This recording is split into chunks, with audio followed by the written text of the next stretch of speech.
हरे कृष्णा, जय श्री हरि। आइए भक्तों, आज हम सुनेंगे तुलसी विवाह की पौराणिक कथा।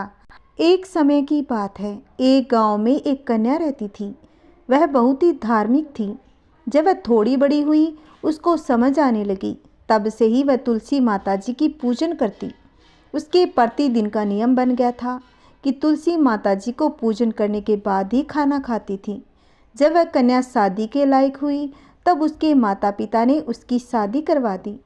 कन्या को उसके माता पिता ने दहेज में भी एक तुलसी का गमला दे दिया। ससुराल में वह प्रतिदिन सवेरे उठते ही पूजा करती, उसके बाद ही खाना खाने बैठती। उसकी 2 जेठानियाँ थीं। वो दोनों उसका मजाक उड़ाती कि बड़ी नियम धर्म वाली बनती है। उन दोनों को उससे बहुत ईर्ष्या होती, इसीलिए वो दोनों तुलसी जी का गमला भी छुपा देती। वह कन्या बड़ी मुश्किल से गमला ढूंढ कर लाती, अच्छे से पूजा करती, फिर खाना खाने बैठती। वह गमला ढूंढ कर लाती तो एक दिन उसकी जेठानियों ने क्या किया कि गमला दूर फेंक दिया। कन्या ने खूब ढूंढा, पर उसे गमला कहीं नहीं मिला। वह बहुत ही परेशान हो गई। उस दिन तो उसने खाना तक भी नहीं खाया, क्योंकि उसका तुलसी पूजन का नियम जो था।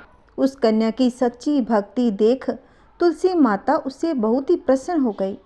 उसके कमरे में तुलसी माता का गमला प्रकट हो गया। अगले दिन सुबह जब वह उठी तो क्या देखती है कि उसकी चारपाई के चारों कोनों पर तुलसी माता का गमला आ गया। यह देखकर वह बहुत ही प्रसन्न हो गई और वो सोचने लगी, अब मेरी तुलसी माता को मेरे से कोई दूर नहीं करेगा। पूजन करने के लिए भी कहीं और जाना नहीं पड़ेगा। कोई मेरी तुलसी माता को फेंक भी नहीं सकेगा। वह जो जल्दी से उठकर स्नान करती, तुलसी माता की पूजा कर लेती। जब वह खाना खाने बैठी तो उसकी जेठानियाँ उनकी हंसी करने लगी। लो, देवरानी का नियम धर्म पूरा हो गया। अब उससे पूछती है कि तुलसी जी की पूजा कर ली क्या? देवरानी धीरे से बोली, हाँ, मैंने तुलसी जी की पूजा कर ली। अब जेठानियाँ बोली, कहाँ से कर ली? गमला तो हमने फेंक दिया। अब देवरानियाँ कहने लगी, देख लो मेरे कमरे में चारपाई पर तुलसी जी लगी हुई है।